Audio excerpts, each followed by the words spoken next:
Monday, August 4th. Thank you for joining me on my vast radio network across the United States or on the Salem News Channel, which is growing in outlets in major markets across the United States. So whether you're listening or watching, whether you're listening to the podcast, Highly Concentrated Hugh, or a YouTube segment on my YouTube channel, thank you for joining me. Follow me on X as well, at Hugh Hewitt. It is the first broadcast day of a full first broadcast week of a month. Now, normally on the first broadcast day of a month, which was Friday, August 1st, I give a bio because we add affiliates every month. For example, last week we added 92.3 FM WZPR in the Outer Banks, the home of Salem Radio, in the Outer Banks, based in Nags Head. But in the weeks before that, we added a friendly affiliate down in Alabama. We added one in New York City. We added one in California. I am always adding affiliates, and I'm very glad. I hope you will send this around to people that want great talk radio or want to watch great television, and tell them you ought to get the Salem Media Group, Hugh Hewitt. You got to get them on TV on the local affiliate. You ought to just spread the word about it all. But it also helps if you know who you're listening to, because new listeners by the gazillions join or tune in or stumble on the show when they're on the interstate somewhere, driving any of the major interstates. You'll run through the Hugh Hewitt Show. I'm on in all 50 states. You're going to be able to find me wherever you are, or you can always listen at hughhewitt.com. But doesn't mean you know who I am. So I always do a bio either on the first broadcast day of the month, the first day of the month, or the first hour of a Monday in the first week of a month, like August 4th today. So here it is. Highly concentrated bio. I was born in Warren, Ohio, and third of three sons. Son of Ohio, grandson of Ohio. All four of my grandparents born, raised, lived, died, buried in Ashtabula. My parents lived their entire lives after the war. My dad was in World War II. My mom was a nurse in Cleveland during World War II. They moved right away to Warren. After my dad finished law school, and he was a small-town lawyer and did very well, I guess I'm a child of the upper middle class, and proudly so. They didn't have much when they started, but Dad was thrifty and Mom stayed home and raised the kids. And I am a Roman Catholic by birth and still am, though I speak Presbyterian fluently. I'm an evangelical Roman Catholic Presbyterian. I like to tell people I'm a Christian, husband, father, grandfather, American, Republican, in that order, borrowing from Mike Pence, who used to say famously, Christian, conservative, Republican, in that order. And I'm a conservative, but it fits in there under the Republican tent, which expands and expands and expands with Donald Trump, and I'm very glad to see that. I went to Catholic schools, grade 1 through 12. Proud graduate of Blessed Sacrament Junior High. Proud graduate of John F. Kennedy High School in Warren, Ohio. Then I went to Harvard under the Ohio quota. I believe they let me in because of the Ohio quota. No legacy admission for me. They used to just use test scores and recommendations and GPA, and boy, it was a pretty mixed up class then too, very diverse. Got out of Harvard in 1978, didn't have a job, hadn't gotten into either Harvard Law School or Michigan Law School, and I only wanted to go to those two. I've been accepted to University of Chicago, Virginia, a bunch of other different great law schools, but I wanted to go to either Harvard or Michigan, and didn't get into either. So I had a friend say, hey, have you ever considered, and I always tell kids when I'm talking to young people, the four most important words you ever hear are, have you ever considered, followed closely by, I know a guy or I know a gal, because that's the sound of a door opening. Someone wants to say, so a friend of mine said, have you ever considered going to D.C. and being a research assistant? I know a guy down there. So those were the 8 words, named Ray Price. So I called up Ray Price, who was in Washington, D.C. He was looking for a research assistant. He had been Richard Nixon's major speechwriter, head of the speechwriting group from 1969 through the resignation in 1974. And Ray said, come on down to D.C. on an interview. I'm going to write a book about the media. And I didn't have a job, so I flew down to D.C. and I knocked on his door. And he opened the door and said, who are you? I said, well, I'm Hugh Hewitt. You invited me for an interview. And he did that classic, oh, dear, I forgot, which is never a good sign. He said, I don't have a job anymore. I'm going to California. Richard Nixon needs some help on a book called The Real War. And they paused and he said, have you ever considered moving to California? And there were those 4 words again. I said, I got nothing else to do. I do have a car, got a couple of bucks. And said, well, let me set something up. And Julie Eisenhower called me and David Eisenhower called me, and I went to work for David Eisenhower for 3 months in San Clemente, California in the summer of 1978. During that time, I met the fetching Mrs. Hewitt, who had just graduated from Davis. We met at a Pete Wilson fundraiser. in San Diego. He was mayor of San Diego then. He was running for something. And Pete is a good and dear friend, was a great governor and a great senator. But we met, most importantly, he had a fundraiser, and I met Fetching Mrs. Hewitt. And then after 3 months, phone rings, and it's RN's chief of staff, Jack Brennan. He said, President Nixon would like to talk to you. So I go over and I talk to President Nixon at San Clemente. He said, do you want to join my team? And the team consisted of Ray Price and President Nixon. I said, sure, why not? And so I was an editorial assistant on 2 of Richard Nixon's books, and I loved it. San Clemente, 78 to 80, there's no better place in the world to live. Beautiful girlfriend, Fetching Mrs. Hewitt, took her to a couple events at Casa Pacifica, one for the astronauts, one for the POWs. If you can't get the girl with that kind of an entree, you're really out of it. But RN then moved to New York in 1980, and I went with him. Lived on the Upper West Side, worked at Foley Square, still scribbling away, hated New York City in 1980 because it's going to go back and be that. And I went in to see the boss, and I said, I want to go to law school. He said, good, go with God. This time I got into Michigan, so I went to Ann Arbor. Great law school, terrible football team. I only got to see Ohio State beat Michigan once. I've never been to the shoe. I have been to the Big House so many times I can't count. Always rooting against Michigan because I was raised to root against Michigan. I'm from Ohio. And then I saw the 1981 Ohio State game at Michigan in the Big House in Michigan, 1981. Ohio State beat Michigan 14-9. That's the only game. I don't think I want to go back and ruin my perfect record of Buckeye victories. After law school, I clerked on the D.C. Circuit for 2 judges, George McKinnon and Roger Robb. I got to do cases for Judges Ginsburg, Bork, Scalia, Skelly, Wright, and Spots Robinson because my judge got sick, Roger Robb, and before George McKinnon came back and took me over full time, got to work with all those judges, applied for but did not get a Supreme Court clerkship. So instead I went to the Department of Justice and was a special assistant to 2 attorneys general, William French Smith and Ed Meese, the great and good Ed Meese, the great and good Bill Smith, doing the Foreign Intelligence Surveillance Act work. I had more classifications than pretty much anyone in the world. I haven't had them since 1989, but I used to see things that made my heads roll back in my eye. We got a lot of bad guys in the country, and we used to chase them well. And the FBI was on the side of whoever was in power, and they did what they were told, and there were no Peter Strzok's or Andrew McCabe's or Jim Comey. It was an airtight, wonderful organization. I think Kash Patel will make it that way again. In Reagan, after Justice, I went over to the White House counsel's office. Ricardo, who now runs a hot dog stand and golfing range in Florida, recruited me, and Fred Fielding was my boss, and we had a great little team of 7 lawyers and the 2 big guys, and that's all it took, 9 lawyers. After that, I went over to NEH as the general counsel of the National Endowment for the Humanities, then to the Office of Personnel Management as their general counsel, then became their deputy director, which was a Senate advise and consent position, so I'm the Honorable Hugh Hewitt, and don't you forget it, Dwayne, you call me Honorable Hugh. And from there, in the end of 1988, getting ready to leave, Reagan leaving. The Bush people aren't keeping many Reagan people. Bill Bennett offered me a job in the Office of Drug Policy, but the phone rang and it was President Nixon and wanted me to go to New York. It did not want me to go to New York. He was calling from New York. He wanted me to go to California and oversee the construction of his library, which made the Fetching Mrs. Hewitt do jumping jacks. And she said, take the job. And I said, well, I'm not a librarian and I don't know anything about construction, but I'm a good face. I can go out there and talk to people. So I did, but I also joined a firm. I thought I was going to join Gibson Dunn, which was the firm I had originally accepted an offer from in 1983. It was still open. I think the longest open offer in the history of Gibson Dunn. But Gibson Dunn was no more in Newport Beach when I moved back to California. It had become Pettis, Tester, Cruz, and Krinsky.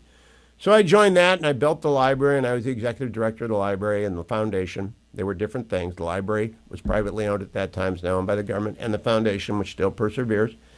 After a couple of years, started my own firm with 10 friends, Hewitt McGuire, and stayed in the practice of law until 2016 through 4 different firms, Pettis Tester, Hewitt McGuire, Hewitt O'Neill, Hewitt Walensky, Aaron Fox, Larson O'Brien.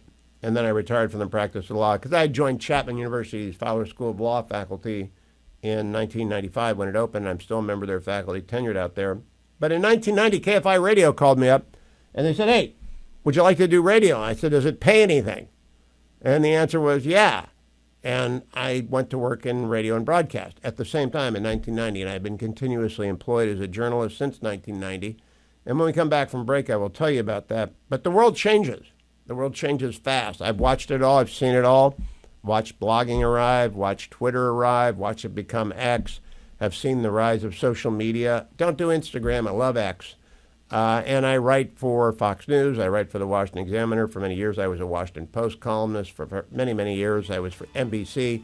I'll tell you a little bit about media career after this. Just trying to assure you that when I tell you something on the Hugh Hewitt Show, you can take it to the bank. And if I make a mistake, and I do, I will correct myself because I'm old school journalist. I tell you the truth, the facts. I give you my opinion. I make sure it's denoted as opinion. And when I'm wrong, I'll come back and tell you I'm wrong. I just received a threat of a lawsuit from Ricardo, who runs the hot dog stand and driving range in Florida, one of my old bosses, if I slander him. I'm not going to slander him. I'm just going to say, truth is a defense. The man cannot be trusted on the first tee. Never give him strokes. Never give him strokes. Hot dogs are pretty good, though. I was filling in new listeners, and I'm going to make it quick now.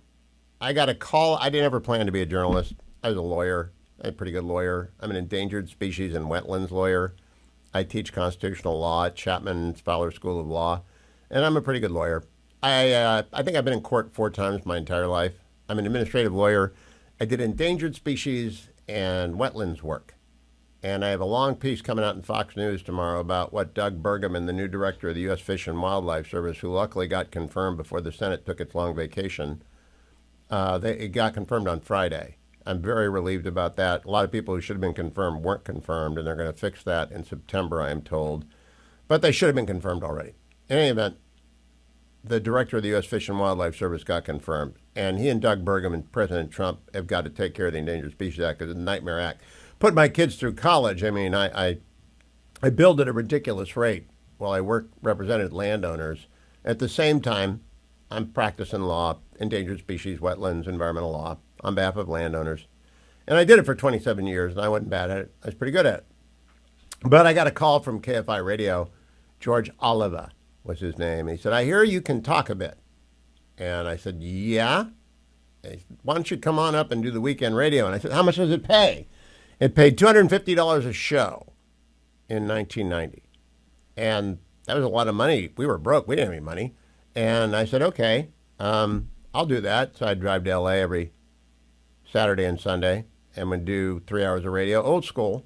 This is before the internet, mind you. You have to cut out articles and bring newspapers and magazines and come up and take calls. And I do take calls, 1-800-520-1234, once in a blue moon.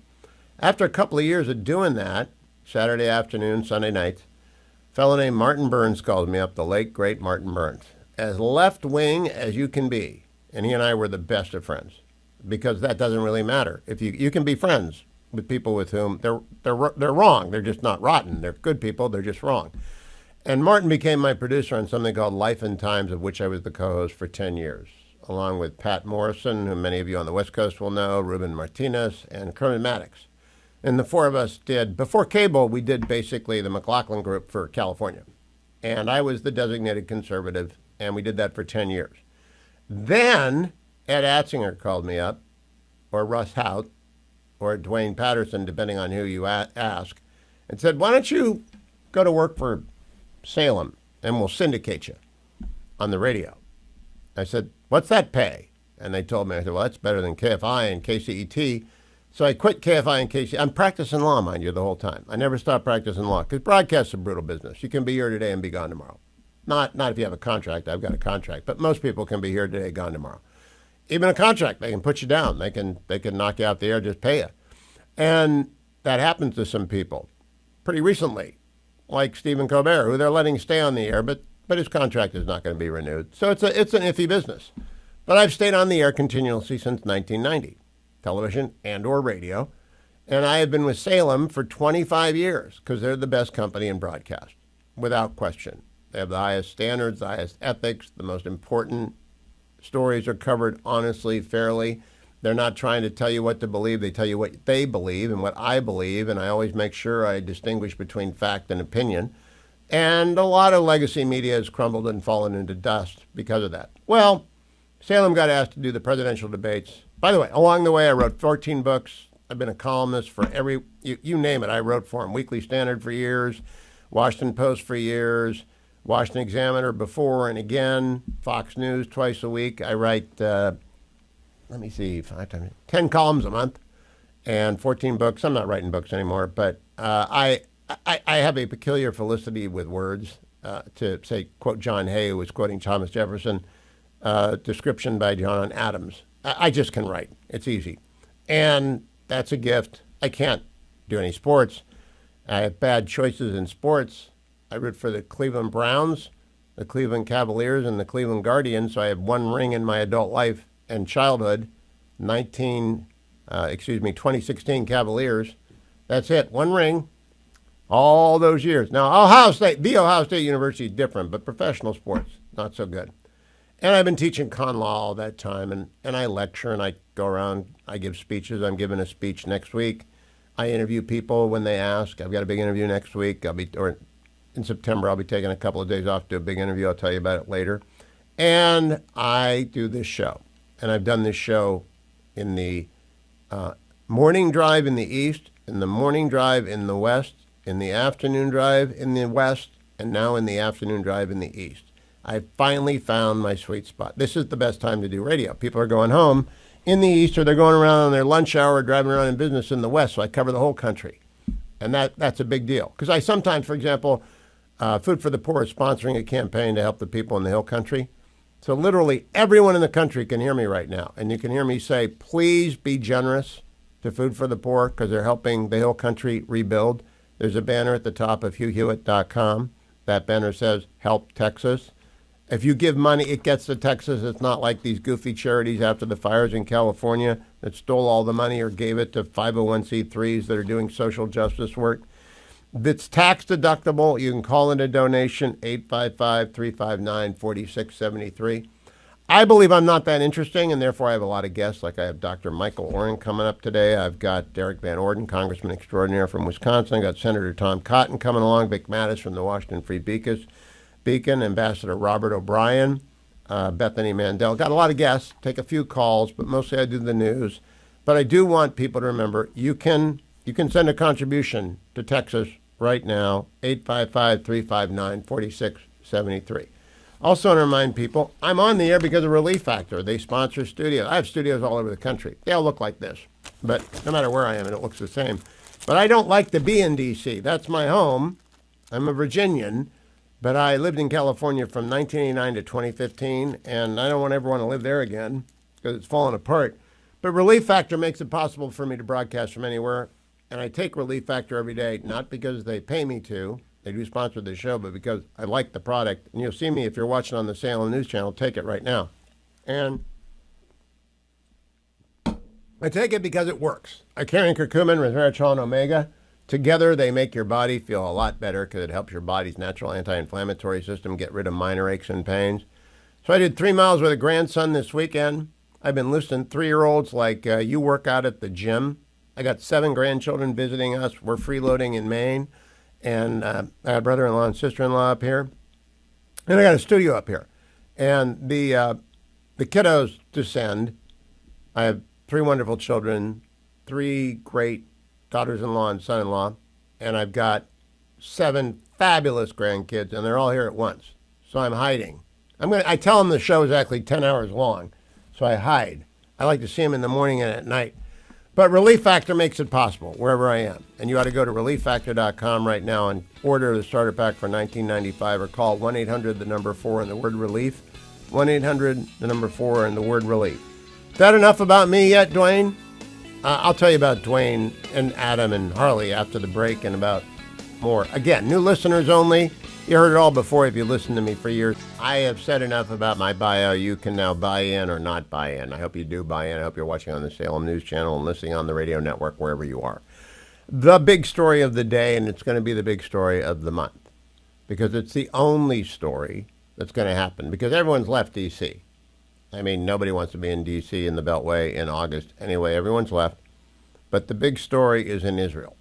And Amit Segal is a reporter, one of the 3 I trust. I trust Michael Oren, former ambassador of Israel to the United States, Haviv Rettig Gur, and Amit Segal. Those are my 3 go-to guys in Israel. And Amit Segal posted this at 1:48 p.m. our time.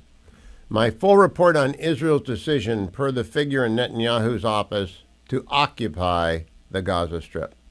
You always need to be cautious until the decision is final and forces actually move, but this is what a senior figure in Netanyahu's office said in the past few hours. Quote, We are going to occupy the Gaza Strip. The decision has been made. Hamas won't release more hostages without total surrender, and we won't surrender. If we don't act now, the hostages will starve to death, and Gaza will remain under Hamas control. For months, Israel was at a crossroads, and let's be honest, it was achieving neither victory nor the hostages' release. The figure in Netanyahu's office says the mandate for negotiations was broad, but no deal was reached, so they are moving to occupy Gaza. This means entering areas where Israel previously avoided operating. One of those areas will be camps in central Gaza. The second is Gaza City, where there was some activity 18 months ago. What it also means is moving to defeat Hamas even in areas where hostages are held. You may be wondering, is Israel definitely going to operate where there are hostages? What I can say is that I'm quoting the official who says this decision will go to the cabinet this week for approval. Viewers will decide whether they think this is a mere negotiation tactic or the real deal. But if the official is correct, it means that Israel is planning something the likes of which we have not seen in these past 22 months. Now, Dr. Oren's coming up after the break. I'll ask him what this means. I'll ask Derrick Van Orden. I'll ask Tom Cotton. I'll ask former National Security Advisor Robert O'Brien. I think it means flooding Gaza with everything the IDF has, which they've never done. They've always kept troops on the northern border, and they'll keep some there. And they've crippled Iran so that Iran can't hurt Israel without massive retaliation coming their way. If they do it, they're in for another round of beatdown, the likes of which that regime cannot probably endure. So it means they're going in, and they're going in everywhere, and they're going to kill the rest of the Hamas terrorists. They're about 15,000, unless they surrender. They won't kill people who surrender. They're a humane army, and they're going to avoid civilians as much as possible. Donald Trump today was asked by some moron journalist if they thought, I don't know who it was, but they're a moron, and they might be my friend. I don't know who they were. Do you think it's a genocide in Gaza? What a stupid question, but the president didn't treat it as such. Let's go to cut number whatever it is. Genocide in Gaza? I don't think it's that. Look, they're in a war. Some horrible things happened on October 7th, as you know. It was a horrible, horrible thing. One of the worst I've ever seen. I've seen a lot of bad things since some president in terms of wars and potential wars. I mean, if you look at the one that we just stopped, there are thousands of people being dead already at the border between Thailand and... So he doesn't think it's a genocide because it isn't a genocide. It's a war. Israel was invaded by Hamas from Gaza on 10/7. 1,200 Israelis were slaughtered. 250 were taken captive, and the war has gone on for 2 years. After we were attacked at Pearl Harbor, we didn't stop fighting that war until Imperial Japan cried uncle and surrendered. And Israel isn't going to stop fighting the war against Hamas until they surrender. And that's that. One of the things in my bio I didn't tell you is I did work for public broadcast service for a long time. I used to do the begathons where we beg for money. We don't do that. We have sponsors here. One of my great sponsors is Consumer Cellular. And I would really wish that you would give Consumer Cellular a call and find out if you can save money by making the switch. Their phone number is 1-800-411-4454, 1-800-411-4454. Their website is consumercellular.com/Hugh. You can have savings without sacrifice. You can have great cell service and not lose money. You're probably paying too much for data. Dig out your phone bill, print it off from online. Whatever you're paying for cell service, have it in front of you before you call them. And don't forget my code, Hugh25. When you use it, you'll get $5 off each of your first 5 monthly bills. And don't forget, if you are 50 or older, you can get 2 unlimited lines for $60. That's $30 each line, unlimited. You can better manage your cost of living, your essential expenses by using Consumer Cellular. But you got to use promo code Hugh25 when you go to consumercellular.com/Hugh, or you call them at 1-800-411-4454. Make the switch today. Know what you're paying. Probably only need 5 gigs of data or 10 gigs, not unlimited data. But if you're over 50, you can get 2 lines of unlimited data for $60 a month. That's a deal. Dr. Michael Oren, noted historian and former Israeli ambassador to the United States, joins us from Tel Aviv in his office there. Dr. Oren, welcome. Always good to talk to you. The report today from Amit Segal and other sources is that Prime Minister Netanyahu has decided to occupy Gaza and go into areas where the hostages are believed to send the IDF to areas where the hostages are believed to be held. What's that mean to Americans? What does occupy Gaza mean? Oh boy, let's begin with the question, can it be done? Can it be done? And the question that many Israelis are going to ask when they hear Netanyahu say, well, we're going to occupy Gaza, Israelis are going to ask, well, very interesting, with what army? The army is exhausted. The army is exhausted, has been fighting now for over 500 days, these reservists. They are emotionally traumatized, physically spent. They did a study during the Vietnam War that said after 40 days of constant combat, the efficacy of a soldier drops to about zero. That's 40 days, because you can imagine what these soldiers have been in. They've been in combat for 24/7. So I'm really at a loss to tell you whether there's going to be an army to carry this out. So that's the first case. Then there's the international framework. We've seen now what international pressure can do to Israel. We're hanging by a very delicate thread internationally, and that thread is Donald Trump. And we've seen an erosion of even MAGA support for Israel's position, especially among young conservatives. And we don't know how long we can, pull that stretch that rope, that string that is Donald Trump is standing on. So that's another consideration. Whether it can be done, what is the price? Whether the army can go from house to house and ferret out to Hamas, because the problem is not house to house, it's tunnel to tunnel. And in those tunnels are hostages. And those hostages, we now know, may not be released if we ratchet up the pressure on Hamas. They may be executed by Hamas, as has been the case in the past. So there are a lot of big questions here. I think you have to pull back and say, okay, what are Israel's options? One option, of course, would be to plow ahead and try to destroy Hamas. Total victory, as Netanyahu frames it. The second would be total surrender, as most Israelis want. And now, according to the polls, which is to say that Israel will simply announce it's pulling out of Gaza. Just give us the hostages back and we'll go home. And Hamas can emerge from the tunnels, reoccupy Gaza, rearm Gaza, and stays the next October 7th, because that's what its leaders said they would do 10,000 times over. Okay, that's another option. The third option, which is not an option, is that you reach a temporary ceasefire deal with Hamas, but Hamas has rejected that. So that really is not much of an option. So you're really left with either surrender or plowing forward. There doesn't seem to be much of a middle point. And so, either argument has its merits, and Netanyahu, as an elected leader of the state of Israel, has the prerogative and has the power to choose the former of those options. Now, Dr. Oren, what you referred to about combat efficacy of a soldier who's been in combat for 40 days is true. I've read that before. Doesn't the IDF rotate their battalions in and out of Gaza and let them rest in between? In theory, yes. In practice, no. I've spoken to several people in my own community who have spent 400 or 500 days in combat. Sometimes they rotate them up to the north, where the fighting has been far less intense, certainly in recent weeks, or into Syria, where there is really no fighting right now. But still, it's being away from your family, it's being away from your homes, it's being away from your jobs. Tremendous amount of bankruptcies, of divorces, of substance abuse now, from the sheer emotional and taxing weight of serving hundreds of days in the reserves. The reserves, you should know, and I'm saying this as a military historian, the Israeli reserves were never intended to carry on this type of fight.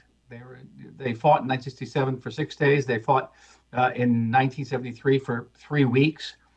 In my period, the Lebanon period of the first and second Lebanon War, the most I ever served was about 70 days. So this is something quite extraordinary. If they send just the how big is the standing army, meaning your 18 to 20-year-olds who are doing their mandatory service?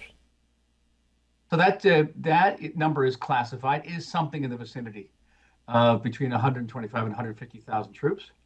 And those are Israelis between the ages of 18 and 21. That's the mandatory period of service. If you're an officer, if you're a pilot, if you're in special forces, if you're in certain other units, it can be much longer. A pilot can serve as long as 12 years. and women 2 years. But the minute you're out of those finish those 3 years or those 5 years, whatever, you're called up to the reserves. I was called up to the reserves 2 weeks after I got out of the regular army. So, and then in the past, the most you were supposed to be able to serve was 60 days a year. That was the maximum, and that would be divided between training and operational service, which could be anything from patrolling a border to actually going on raids. But and reserve duty was tough. And the notion was that the reservists were the real soldiers of the state of Israel. That the standing army was designed to hold the line for about 24 hours until the reservists could take over. And the great battles of Israel, the liberation of Jerusalem in 1967, the crossing of the Suez Canal in 1973, were all carried out by reservists, not for the most part, not by conscripts. So if Netanyahu and the cabinet decide, the prime minister says, go hard, go fast, go with regard for the hostages, but not holding back, how long does a full-throated, full-force offensive take to reduce Hamas to a barely standing few hundred terrorists who have scattered throughout Gaza? Because you won't be able to stamp out all the rats. So if history's any metric, in 1956, during the Suez campaign, it took the Israeli armed forces about a day to conquer Gaza. In 1967, the Six-Day War, about a day and a half to conquer Gaza. It's not that big, right? And you have a very large army going in there. The big question is, what is going to be the cost to Israeli soldiers? What's going to be the cost to Palestinian civilians? And lastly, what will be the cost to the hostages? And these considerations didn't exist to a large degree in previous encounters in Gaza. They just didn't. Certainly not with the hostages. And on top of all that, there's the international context, where Israel now is largely delegitimized. There's not a tremendous amount of support, even in the United States, for the continuing of Israel's war in Gaza. I'll tell you personally, as someone who's been in this business probably for about 50 years, Hugh, and going on TV all the time, including on some of your favorite stations like MSNBC and BBC. I work for them, don't worry. I don't know the policy. I don't know what exactly our goals are in Gaza. Stand by if you can. I want to bring you back after the break on the network so everyone can hear, can it be done in a month if they throw everything at it? By done, I mean clear the tunnels, kill the Hamas people, and get back any hostages and bodies that they can. Joined by Dr. Michael Oren from outside of Tel Aviv at his home office broadcast studio. Dr. Oren, if the IDF goes in, all guns blazing, as many soldiers as they can, no holds barred, except, of course, their standard concern for civilian casualties. How long will it take? How many people do you expect the IDF to lose? And what does it look like at the end? Well, all different and pressing questions. I mentioned earlier, in history's any indication, in 1956 Suez campaign, it took the Israeli army about a day to conquer all of Gaza. In 1967, the Six-Day War, it took the Israeli army about a day and a half to conquer all of Gaza. But conquering is just the beginning. Back then, there were not 500 miles of tunnels under Gaza in which thousands of terrorists continue to hide. And the experience of the Israeli army, even now, in areas that have been cleared, and sometimes in multiple times cleared by the Israeli forces, is the terrorists will pop out of these tunnels. There are hundreds and hundreds of shafts that are beneath now rubble. They come up, they fire an RPG, or they place a roadside bomb, and then they disappear. I've spoken to people in my community who spent now weeks in various neighborhoods of Khan Yunis, of Jabalia, and they said, well, there's no terrorists to shoot. They just come up and shoot at us, and before we can react, they're gone. So you can conquer it, and perhaps you can conquer it in a day or 2 days. Israel can muster a vast force, but that's not the end of the combat. That's in many ways where the combat begins after that, because clearing out those tunnels could take weeks, months, perhaps even longer. And then you have the very, very complicated and emotionally fraught issue of the hostages who are somewhere in those tunnels. 20 of them reportedly alive. We've now had pictures of the videos that have been posted by the sadists, and I say this, I think it's an understatement, the sadists of Hamas and Palestinian Islamic Jihad, showing these poor young men who have been starved to death. One of them, Eviatar David, who was on camera forced to dig his own grave, an image right out of the Holocaust. So you'd have to basically say, okay, we're going into Gaza, knowing full well that when Hamas has its back up against the wall, it doesn't necessarily release hostages, it shoots them. Well, Michael, isn't it just the same question that America faced in when they had to bomb the camps in 1944, 45, and they chose not to? Doesn't Israel have to bomb the camps here? I don't know if that's a good comparison. The comparison I always use is December 8th, 1941, a day after Pearl Harbor, where there were several thousand American prisoners taken by the Japanese, and FDR didn't come out and say, listen, we're not going to bomb, we're not going to go to war against Imperial Japan because the Japanese have these prisoners. The prisoners, hostages in Israeli society have a very unique role, very unique role. It goes to the covenant between the state and the people. And that covenant states very simply that if you go to war, if you're captured, the state of Israel will do everything in its power to secure release. And on that basis, parents send their kids to the army. And that's really what's at stake here. It's kind of our raison d'etre, our covenant, and our resilience to face the next war. More on that next week. Dr. Oren, thank you for being candid and to the point, as always. I appreciate it. I'm joined by Congressman Derrick Van Orden of Wisconsin. Congressman, good to see you. Earlier in the show, I reported that Israel has decided to occupy Gaza. They're going to roll in everywhere all at once, according to reports coming from the Prime Minister's office. Before I get to redistricting, which is why I asked you on, you were a SEAL. I think you're the longest-serving enlisted man in the United States Congress, and you've been in close quarters gunfights for a long time. What do you think that means, given what you know about this terrain in Gaza? Well, I am the longest serving enlisted member to ever get elected to Congress in the history of the country. And I've deployed all around the world. It's very disturbing. So what needs to happen is Hamas needs to surrender. They need to turn over the hostages. And they have not done this. They've been goading the Israeli government. They posted that horrible video, that young man digging his own grave in a tunnel. And this, in my opinion, is really what Hamas is after. They want more civilian casualties so that they can point a finger at Israel and say that Israel's bad. Israel is not the offending member in this endeavor. So Hamas attacked Israel October 7th, and they committed a 21st century genocide. And everything that's taking place in Gaza right now is a direct result of that. But this is, I believe that the Israeli government now is doing what they think their only option is to get their hostages back. Now, Congressman, going back to your SEAL days, the degree of difficulty here is 500 miles of tunnel. I know we had tunnels. Our Vietnam veterans fought tunnel warfare in Vietnam. I got a brother-in-law who did that, and it was nasty stuff. But 500 miles of reinforced concrete tunnel. What's the degree of difficulty compared to, say, what you've done in the past? It would be upper division warfare. I've never had to fight in a tunnel. And the tunnel rats in Vietnam, that was their nickname. Some of the bravest men that have ever lived. So the level of difficulty of trying to recover a hostage that has been held for 2 years now inside of a tunnel system is amazingly difficult. And if that's what the Israeli government's going to do, if that's what the IDF is going to do, I would hope that we all pray for them and pray for the peaceful recovery of these hostages that, again, were taken proactively by Hamas on October 7th. Any doubt in your mind that the IDF can bring this to a conclusion? The hostages may not get out, or all of them may not get out. There are 30 corpses as well as 20 living hostages. And that young man who was being intentionally starved looked like a concentration camp survivor.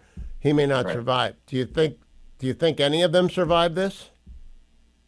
I would pray that they do. I mean, again, the level of complexity of trying to recover hostages held in a tunnel system is incredibly high. And I would just, I know you're a praying person, but if the people listen, if they pray, I would pray that they would be with the IDF and with the Israeli government and with these young people that have been held hostage in the most horrific conditions imaginable. Now, Ambassador Oren told me in the 67 war, it took a day to conquer Gaza. In the 56 war, it took a day to conquer Gaza. It's not hard to conquer Gaza above ground, but the tunnels are new. And so it could take a few weeks, but it's not going to take forever. If they're going in with guns blazing. It's not going to take forever. What do you imagine will be the resistance after the occupation and as many hostages are gotten out as can be gotten out? Do you think they have the ability to organize a guerrilla campaign? Well, if there are any of these Hamas savages left and they have a spoon they can try to stab a Jew with, they will do so. These people are not normal. So Hamas trains their children to kill Jews and hate them simply because they're Jews. So if Hamas has any ability to resist or fight, because resist is the wrong word, that's been co-opted by the left. If Hamas has any ability to try to kill Jews, they will. And that's what I've been saying now for a very long period of time. These people simply need to be eradicated from the earth because they intentionally did a 21st century Holocaust. And Hugh, I was the first member of the United States government in Israel after the October 7th attack. And the average American is not being told 1/1000th of how hideous the acts were that Hamas committed against the Jews, again, simply because they're Jews. And I admit, I will not watch the film, the 48-minute film. I won't watch it because I don't need to. I intellectually understand, but people need to remember, especially in the next month. Now, Congressman, I wanted you to come on for a completely different subject, so I want to switch to that, which is redistricting. In Wisconsin, they're going to try and redistrict. In Texas, they are obliged to redistrict because of lawsuits. California's been redistricted. There are no Republican congressmen in Massachusetts. I don't know if there are many in Illinois. Both parties redistrict and gerrymander. What's your take on all this stuff? Well, it's got to stop. They redistricted in the state of Wisconsin our state maps, and they called it fair maps, and it's not. They're not fair maps. The Wisconsin Supreme Court gerrymandered the heck out of them. They tried to do that with the congressional maps. I ran originally under maps that Tony Evers, the governor, drew. And prior to this last election, Tony Evers tried to bring a case saying that the maps that he drew were unconstitutional. So it's just absurd. And you got to think, put aside any type of moral or ethical grounding that you have to like make a functioning republic and think solely about power and accumulating personal political power. That's what these people are doing. And I found it absolutely hilarious that the Democrats from Texas, of all states to congregate in to protest gerrymandering, would be Illinois. The Illinois congressional map looks like someone was high and drew Rorschach blobs. You know what I mean? That is the most gerrymandered state that I'm aware of. So it's apropos that the Democrats would go there and hide under Pritzker's rather large shadow and complain about gerrymandering. What they're doing in Texas is they're making the maps reflect the population. They say in the state of Wisconsin that we're gerrymandered because we only have 2 Democrats out of 8 members of Congress, right? Well, in the state of Wisconsin, Hugh, the Democrats live in Madison and Milwaukee. That's the greatest concentration, right? That's not gerrymandering. That's actually reflecting the population of the state. That's what's supposed to happen here. And it's absurd to me that these Democrats are pointing fingers this way when they're not looking in a mirror. Well, I want my audience to understand both parties gerrymander, and they have done it from the beginning of the republic, but they've only done it every 10 years unless a court otherwise orders them to redraw the maps because of racial bias used in the course of drawing the lines. Texas has such an order. They have to redraw their maps. Ohio has such an order because they did not draw the maps in conformance to the Ohio Constitution. What's going on in Wisconsin? Because I thought you had won the lawsuit and there wouldn't be another redistricting.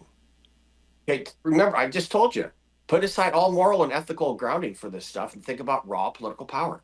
The last 2 Supreme Court justices that were elected to the state Supreme Court in Wisconsin campaigned on changing the maps. They were fundraising. Hakeem Jeffries was doing fundraising calls for Susan Crawford because he wants her to redistrict the state of Wisconsin so that he can become the speaker. I mean, it's just that simple. These people aren't even hiding it any longer. They're just saying flat out, we want to have raw political power. That's what they're after. And you see all the stuff that's taking place around the country now with these people protesting at Republican uh, town halls, picketing outside of people's homes, including my own, death threats to my grandchildren. So political violence is completely open an option for the left, and it is not for the right. And we just have to admit this. We have to quit pretending that these folks are going to comport themselves in a way that is commiserate with a law-abiding citizen. It's just not Well, they going to don't. happen. They Right? don't, and that's Just say it why out loud. I need the Supreme Court needs to step in and stop this. And I think they took two cases last week where they're going to end any use of race in redistricting, and I think they're going to go back to one time every 10 years. Would you be satisfied? Do you know what district you're running in again, Congressman Van Orden? Do you have any idea what the boundaries are? It's right. Well, I do.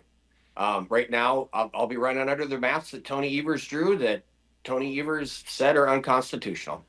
Uh, until something happens. Hugh, listen, these guys they brought up one lawsuit. The Supreme Court didn't pick it up. They're like, oh, that's a good sign. Well, guess what? Susan Crawford hadn't been signed in yet, so she hadn't been sworn in yet as a Supreme Court justice in Wisconsin.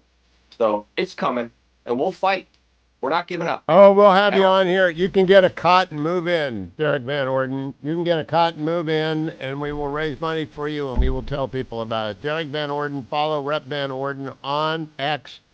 Follow him here whenever he's here. Thank you, Congressman. I appreciate your candor and your bluntness. Senator Tom Cotton represents the state of Arkansas in the United States Senate. He's a member of the Senate Armed Services Committee. He is chairman of the Senate Intelligence Committee. He's also chairman of the Senate Republican Conference. Senator, welcome. The big story this afternoon is a story out of Jerusalem that the Netanyahu government is approving the full occupation of Gaza, and that means going into every part of Gaza, including where the hostages are held. Dr. Michael Oren told me that operation took 1 day in 1956, a day and a half in 1967. How long do you expect this to take, and how ferocious of the fighting do you expect it to be? Well, Hugh, Michael Oren is certainly more of an expert on Israel's military history and capabilities than am I. But given the prowess and skill and courage they've displayed over now nearly 2 years of war, not just against Hamas, but Hezbollah and Iran and other Iranian terrorist proxies, I think they will be successful, having made this resolution. And I think the events of the last week probably galvanized the prime minister and his cabinet.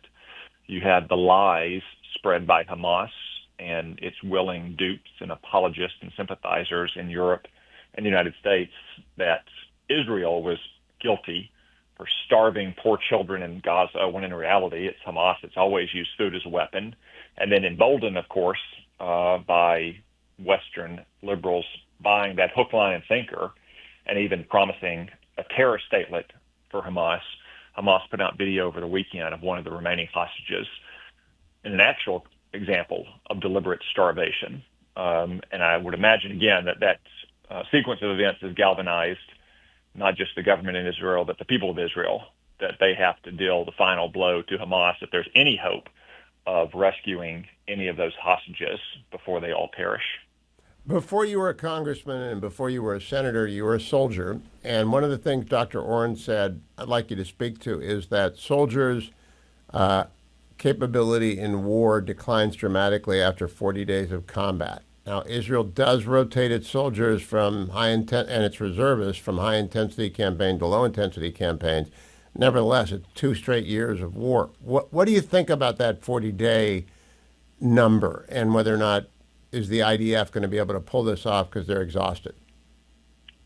Well, without specifying a single number, Hugh, I think it's common sense that anyone has from their own experiences that when you're engaged in arduous physical labor for an extended period, of course, your strength, your endurance, your stamina, and ultimately your performance declines over time, whether that's training or fighting for a war or playing a Major League Baseball season or an NFL football season or running or swimming at a track or swim meet. Obviously, as you said, Israel does its best to rotate its soldiers, many of whom are reservists and are working on reserve duty, and that puts a strain on Israeli society. But I do think that's probably another consideration for the government and the people of Israel, not only the wear and tear on their soldiers, but also what it means for their society and their economy as well, to have such a large part of their fighting age men and women mobilized fighting this war, as opposed to at their jobs, as they would have been if it hadn't been for the terrible October 7th atrocities.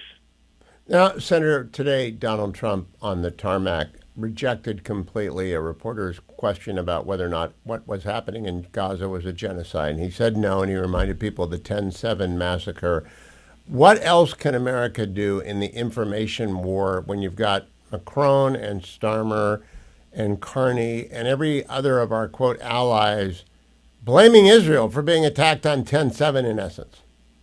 Well, I commend President Trump for once again displaying the moral clarity that is so often lacking from our allies in Europe or from the Democratic Party here in America, that the only attempted genocide is against the people of Israel by Hamas on October 7th, the threatened genocide or attempted genocide by Iran 3 times in the last year and a half, shooting missiles into heavily populated civilian areas.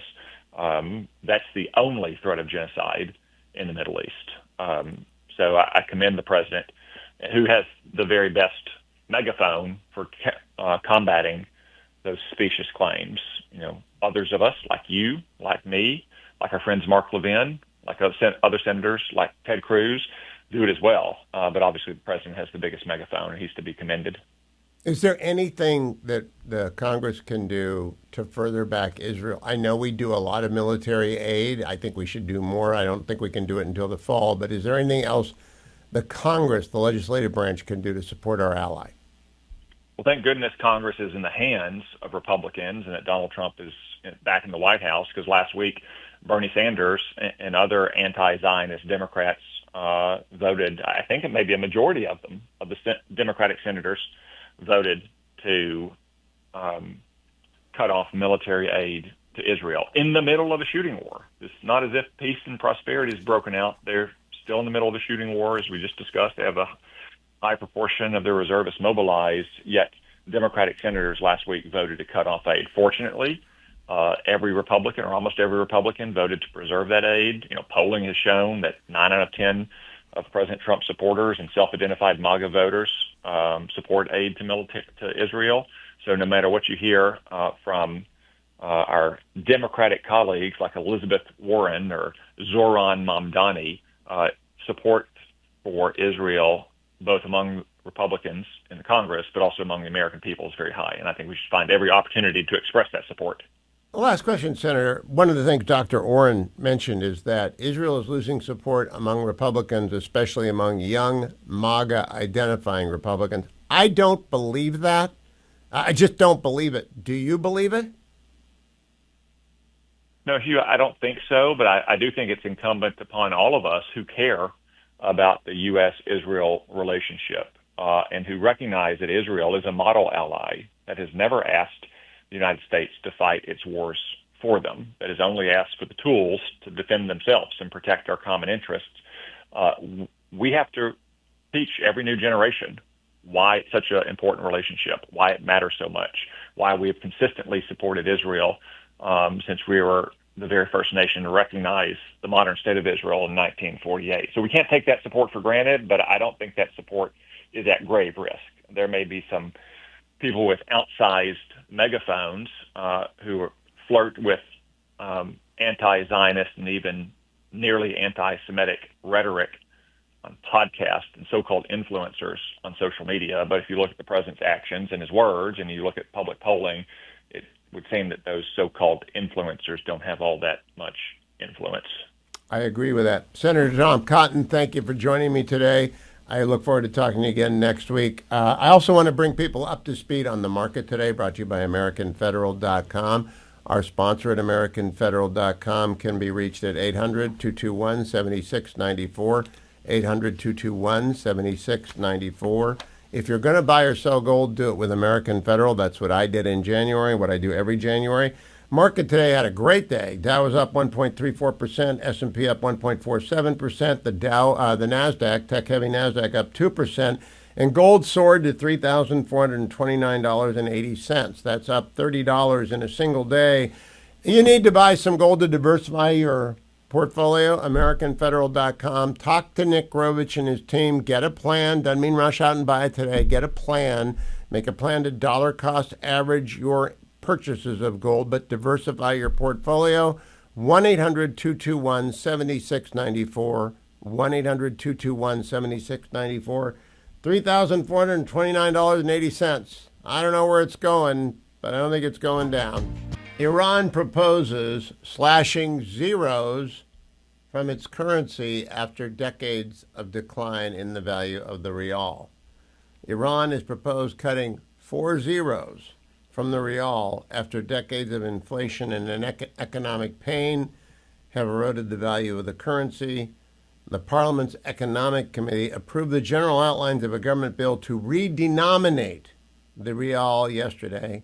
Shashadin Hosseini, the head of the committee, said the new currency would still be known as the rial, with 1 unit equivalent to 10,000 rials in current terms.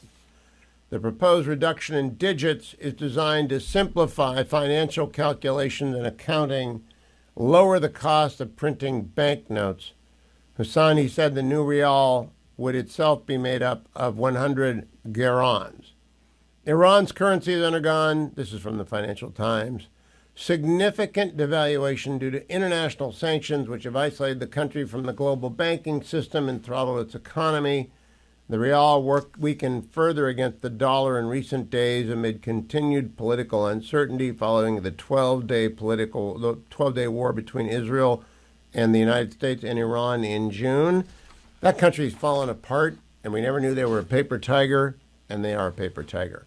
But it brings me to a sponsor of mine, Americans for a Balanced Budget. Now, we need to get there. We don't have to get there overnight. We need to get there. Along the way, we cannot throw babies out with bathwater. So Americans for a Balanced Budget have a website up, StopHealthCostHikes.com.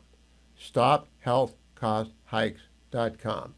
It's devoted to doing one thing, preserving tax credits for people who are obliged to buy their health insurance from the state exchanges that were established by Obamacare. Obamacare is a disaster, and if you haven't tried to access medical care in the last 5 years, you might not know that. But if you have, I don't have to tell you about it because Obamacare is a disaster. President Trump's pollster found that 77% of Americans favor helping people who got stuck in the Obamacare state exchanges by continuing the tax credits they got at the beginning of the ridiculous program. Now, the whole thing needs to be overhauled, the entire thing. We don't need single payer. We need to go back to the marketplace, and we have to get insurance companies out of the business of not saying yes to legitimate coverage. But one thing we also need is if you're obliged to buy your insurance from an Obamacare exchange, it's going to be expensive. You have a tax credit this year. You won't have it next year unless it's extended. StopHealthCostHikes.com will add your voice to those people who get their insurance from the exchanges and want the tax credits extended. I think they should be extended. I hope you do as well. Let me also tell you about Relief Factor. I'm in the Relief Factor studio. I took it in hour 1. I don't have to take it in hour 2 because I'm feeling good. A week ago today, I had a hamstring pull, and it was the first time, literally the first time in my many years that I've ever pulled a hamstring. Probably had something to do with 7 grandchildren being around and lifting the 3-year-olds the wrong way, but it might have had something to do with the 10K a week ago Saturday, I'm not sure. But I woke up on Sunday morning and it was not fun. So I doubled down on Relief Factor, and in fact tripled down on Relief Factor for a couple of days, and it's gone now. I'm fine. Did a 5K with the Artful Dodger, my oldest grandson, who's pretty fast. He runs 5Ks at home, and he's pretty fast. He's a sprinter, and he's asking me about marathons. Don't run marathons. You don't run marathons until you're 20. Get a track coach in high school and let them train you up for a a quarter mile and a mile, or maybe a 1,500 meter. But don't be looking for marathons until you're older. Don't get hurt. But I don't recommend Relief Factor to him. Kids have got to experience aching pains. But if you're older, there's no need to. If you're going to the gym, if you're doing Pilates, if you're doing any kind of a workout of any sort, go to Relief Factor. 1-800, the number 4 and the word relief. 1-800, the number 4 and the word relief. Or visit their website and find the starter pack for $19.95 at relieffactor.com. Can we hear Donald Trump on the tarmac today again, cut number 18? Genocide in Gaza? I don't think it's that. Look, they're in a war. Some horrible things happened on October 7th, as you know. It was a horrible, horrible thing. One of the worst I've ever seen. I've seen a lot of bad things since I'm president in terms of wars and potential wars. I mean, if you look at the one that we just stopped, they had thousands of people being dead already at the border between Thailand and... So the president did what everyone needs to do. It's not a genocide. Anyone who says it's a genocide is either stupid or an anti-Semite or both. Vic Mattis is the arts and culture editor of the Washington Free Beacon, co-host of the semi-annual Getting Hammered podcast. It's actually a weekly podcast, or actually twice weekly, but they're off for this summer. Vic, how's your summer going? It's going great, Hugh.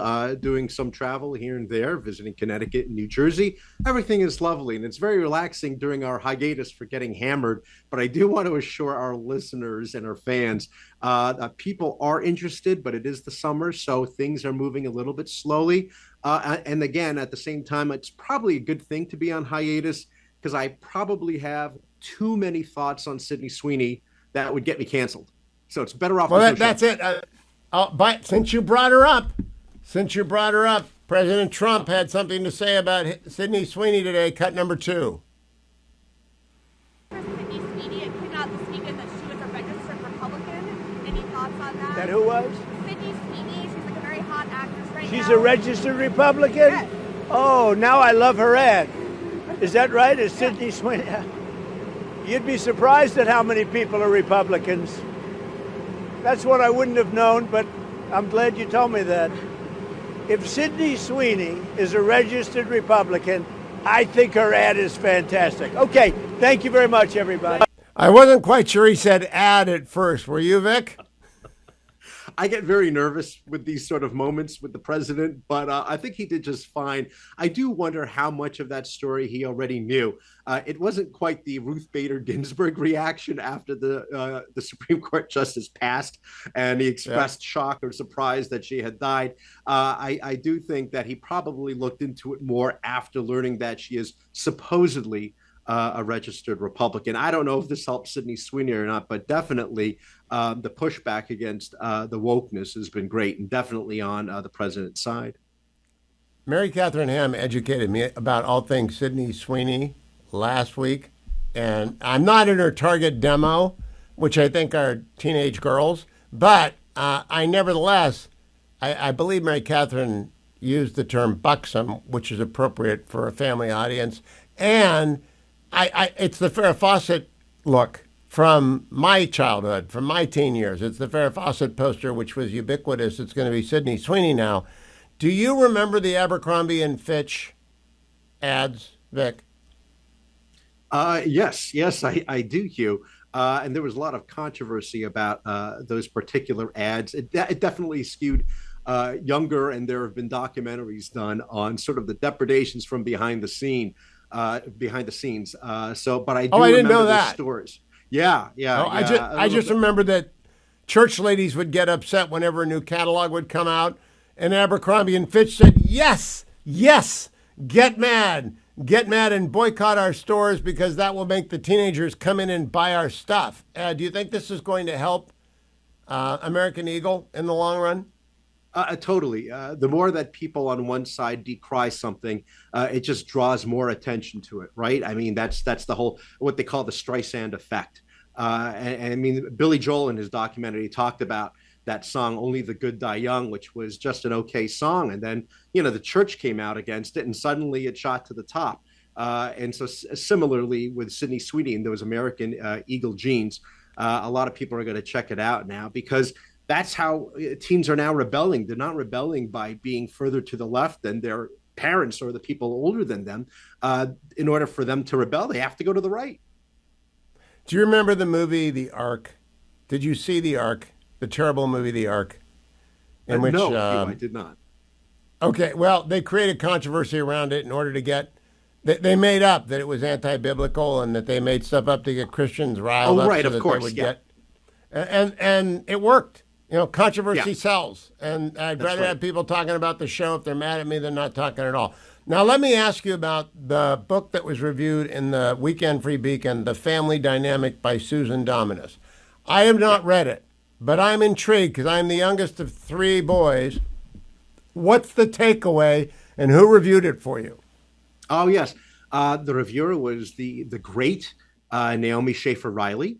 And I'm sure you know her husband, of course, Jason Riley at the Wall Street Journal. Yes. And she's one of my favorite contributors. And it's a book that talks about how having siblings, if you are fortunate to, not everybody is, but if you're fortunate to have siblings, they can give you a hard time sometimes, but it normally, traditionally will up your game, Hugh. If you are a younger sibling, having an older brother or a sister makes you smarter, makes you more competitive, whether it be sports. In some cases, as the book reveals, if an older sibling excels in academics, it may force you to excel in sports and vice versa. Also, if your older sibling is the first to go to college, then that ups your game, and you will want to also be the second to go to college as well. And in some cases, such as with athletics, where both siblings are very competitive, parents have to actually tamp it down and say, do not compete so much against each other, like the Bryan brothers in tennis, for example. So there's different examples of that. And then if a particular sibling goes through a particular hardship, let's say an older sibling has special needs, then the younger siblings are much more conscious of that and work much more harder. Oh, you know what my older siblings taught me? Don't take German in college. My oldest brother, who's a PhD toxicologist, flunked German. My middle brother, who's much smarter than I am, they're Mycroft and Sherlock, and I'm the dummy, he flunked German. And so I took introductory Latin after having had 4 years of Latin, and I got an A. We used the same Wheelock textbook as a freshman in college. I learned that from my older brother. Don't take German. Did you have an older sibling? I have an older sister. She's 3 years older. She became a lawyer, so I did not become a lawyer. But it's great to have a lawyer in the family, Hugh. Well, unless you're the lawyer, Vic, that's me. Guess who gets a call from every nephew and uncle and aunt and brother-in-law? And I love it. I can usually fix the problem or give them good advice. Vic, do you recommend The Family Dynamic to people? And if so, to whom? Yeah, I recommend it to I recommend it to everybody. I mean, I think it's a very good book. If you read Naomi Schaefer Riley's review of it, you will find there's lots of valuable information in there about what it's like to grow with a family. And having siblings is a good thing. Sometimes you feel like it's a burden one way or the other, but it's good. And I do want to urge you all to check out in the latest Weekend Beacon, Rob Long, as you know from National Review, he reviews the biography of Desi Arnaz, the man who invented modern television. And it's a terrific I love review. Lucy not, but he did invent it. And I lived for a while in a house built by Desi Arnaz in Indian Wells. He bought these mid-century homes in Indian Wells. He and a guy named John Churchill Sr. They were 1,200 square feet, but they were fabulous. Mid-century homes by Desi Arnaz. Vic Mattis, thank you. Look forward to the next Getting Hammered and next week's Free Beacon. Coming up in the next hour, Ambassador Robert C. O'Brien was Donald Trump's national security advisor at the end of his first term. He serves now on the Intelligence Advisory Board and, of course, is chairman of American Global Strategy. He's here to talk about his Nixonian Trump offer to China piece in Friday's Wall Street Journal. That's coming up next hour. Right now, I want to tell you about one of our sponsors, webroot.com. And when you go to webroot.com, I want you to go to webroot.com/Hewitt. My listeners know about identity theft. Right now, you need protection. Every second or 2 seconds, an identity is stolen in America. So you need what Webroot Total Protection or Webroot Essentials give you. You can examine the difference between them by going to webroot.com/Hewitt. They're two different products, two different suites of services. You can get a password manager, a system optimizer, identity protection with advanced dark web monitoring. You get up to $1 million insurance policy on having your identity stolen and restored. Usually takes about 100 to 200 hours to repair the damage done by identity theft. So you get a VPN for up to 10 devices with WebRoot. And the VPN protects when you're online, and you need that protection online. So get 50% off WebRoot Total Protection or WebRoot Essentials today at webroot.com/Hewitt. That's webroot.com/Hewitt. Live a better digital life with WebRoot. Now, we had one event at the Hewitt Studios probably 10 years ago, ransomware. Someone got in and stole all of our data or wrapped it up in encrypted blackmail. And they said, we'll give you your data back. And that included old shows and stuff, but we had them stored in another place, so we weren't going to pay. And I got the universe, everything backed up. We run double servers. We run all that stuff to protect ourselves. But the bad guys didn't know it, and I was amazed that they were able to seize one set of the servers. And of course, we didn't pay it, turned it over to the Bureau. They can't do anything about it because the Bureau is overwhelmed by this. This happens every day to millions of people.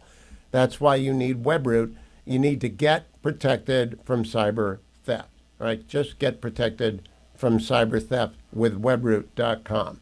Coming up after the break as well, Robert O'Brien, but I do want to tell you to help Texas, please. We have the banner at the top of HughHewitt.com. They have had a terrible time in the Hill Country since July 4. It's 1 month anniversary since the tragedy at Mystic Camp. They're still rebuilding. Food for the Poor is still rushing aid to the Hill Country. $50 sends another box. They have a big center open in San Antonio. They're getting all the material out to the relief workers and to the people who lost everything. They're going life box to box, and they need your help. The website, Help Texas, the banner's at the top of HughHewitt.com, or you can call 855-359-46. I want to make sure I get it right. 855-359-4673. 855-359-4673. It's been a month. Have you made even a $50 contribution yet? I'm joined by an old friend of mine, Ambassador Robert O'Brien, President Trump's former national security advisor in the first term. He's now a member of the Intelligence Advisory Board, also chairman of American Global Strategies, and op-ed contributor to the Wall Street Journal. Robert, how are you? Where do I find you today? Well, I'm on the East Coast, and it's a little rainy, a little rainier than California, but great to be with you. Good to see you. First, I want to ask you about the Nixonian Trump to offer. You know, I'm one of those hawks you write about. I don't like the NVIDIA deal. Tell people what might be cooking that might turn my mind around on the NVIDIA deal. Well, look, we represent a lot of tech companies at our firm, and so I want to make that clear from the outset. But look, we went through this with Huawei. Do we want to let the Chinese have the tech stack around the world with Huawei running the AI tech stack the way that they run the 5G tech stack? Or do we want to have American parts in it? And so the NVIDIA deal allows NVIDIA to sell older parts to China. And look, for a lot of reasons, I want American chips and Chinese military products and not Chinese chips in U.S. military platforms. And so I think it makes sense. These are not our cutting edge chips. These are some of the older chips, but they allow us to get our chips around the world and make the U.S. chips the standard, not the Chinese chip the standard. Now, do you expect Treasury Secretary Bessent to bring back a deal? And if so, you know, I've asked President Trump, I've asked Secretary Rubio, please get Jimmy Lai out of jail. And you were the hostage negotiator. Do you think if there is a deal, Jimmy Lai's release will be part of it? Well, look, I think the Chinese want a deal, and they understand how important freedom and democracy are to the American people. And Jimmy Lai is a great Catholic. He's a great patriot, Chinese patriot, who is fighting for a better Hong Kong. And I'm hopeful that he'll be part of that deal. And but again, I think President Trump wants a good trade deal more than anything right now for the U.S. economy and to put America first. But if we can get Jimmy Lai out as part of that negotiation, that would be terrific. And I know he's top of mind for Secretary Rubio, for Secretary Bessent, and for Secretary Lutnick. So, I've got high hopes, but again, these hostage deals, as you know, here are very tricky. All right, yes, I do. And I know we don't pay money for them, but it can be part of a comprehensive détente. I thought détente that Nixon started with Russia began with the release of some dissidents, and that would be a good way to start this. Now, Ambassador O'Brien, to the heart of something I want to talk to you about. Let me jump in on you there. Let me just jump in for a minute. Getting Solzhenitsyn and Sakharov out of Russia were critical, and Natan Sharansky, getting those guys out of Russia was key, and it certainly helped move the process along. So you're right, and both Nixon and Reagan made those big, freedom for those folks big priorities. And that does grease the wheels for trade. And if we can separate Russia from China, I'm all for that. But of course, Taiwan enters into this picture as well, which brings me to shipbuilding. Yeah.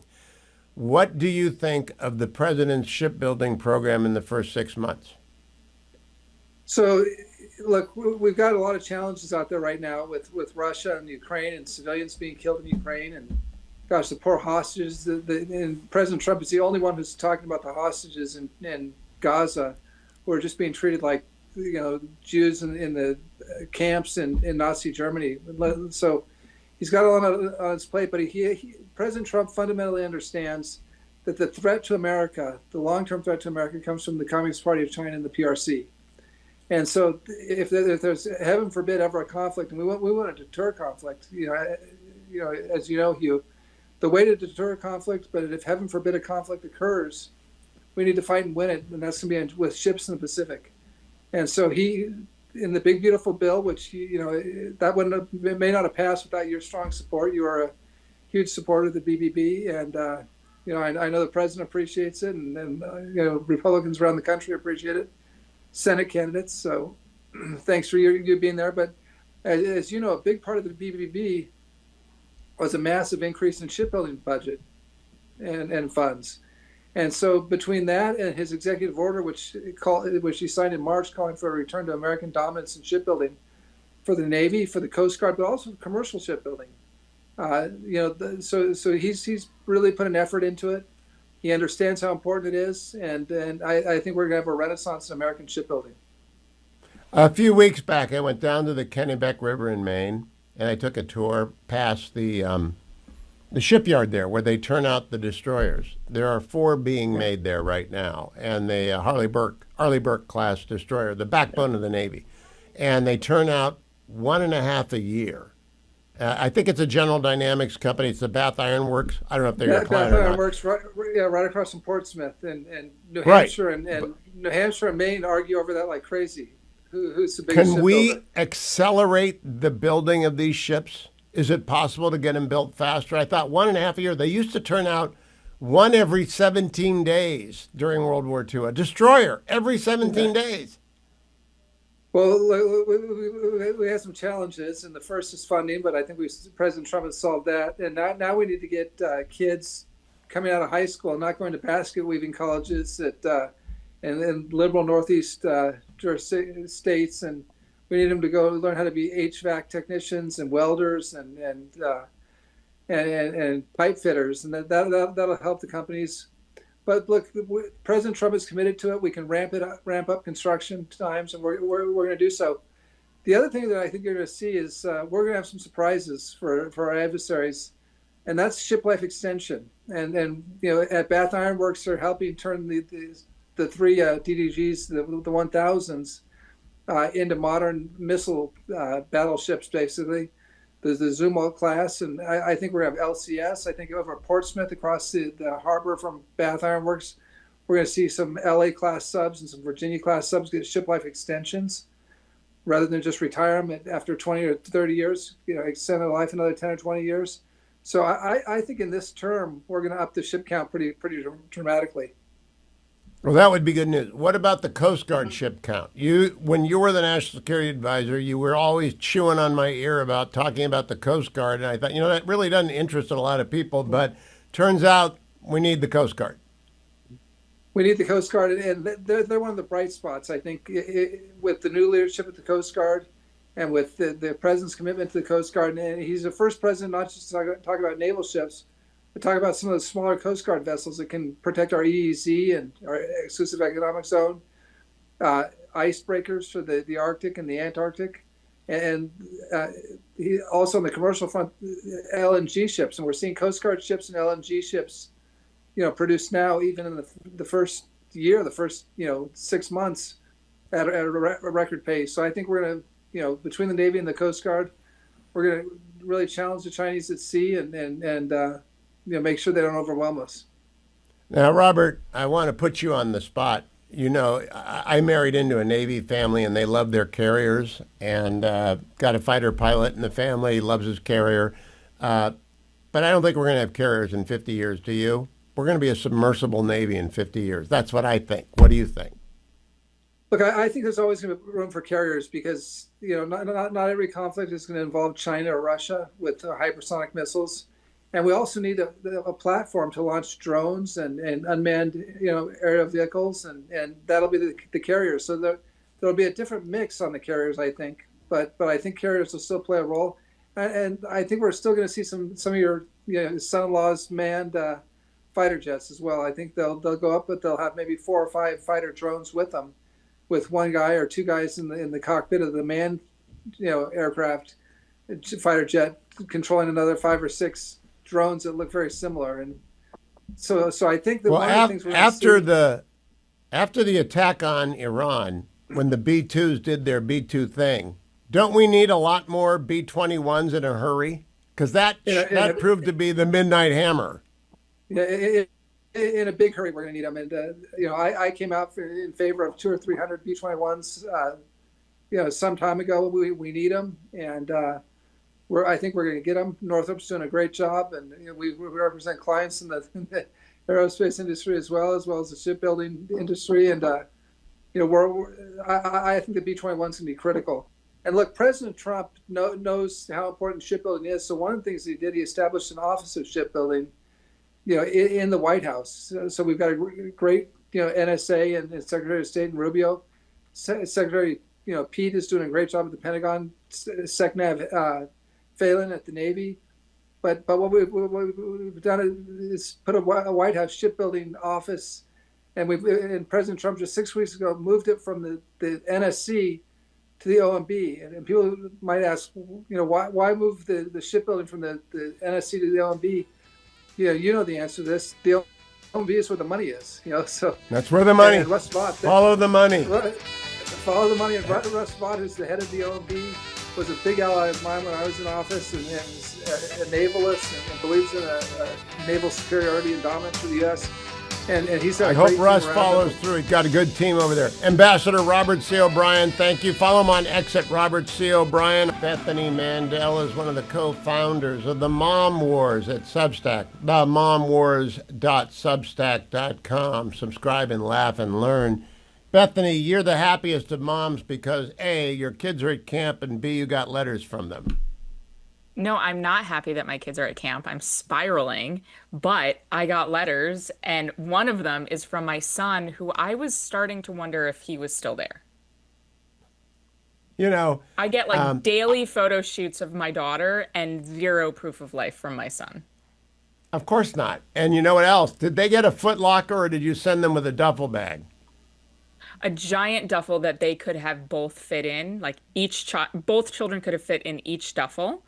Then there's some sort of but I don't know, some sort of system where they can put it. I don't understand. But I am going to visiting day on Sunday, so I'll actually see it in person. Well, when my kids would go to camp, the boys would come back and the lockers hadn't been opened, and we don't think they'd change their clothes all week. Do they have counselors that insist on hygiene at your camp?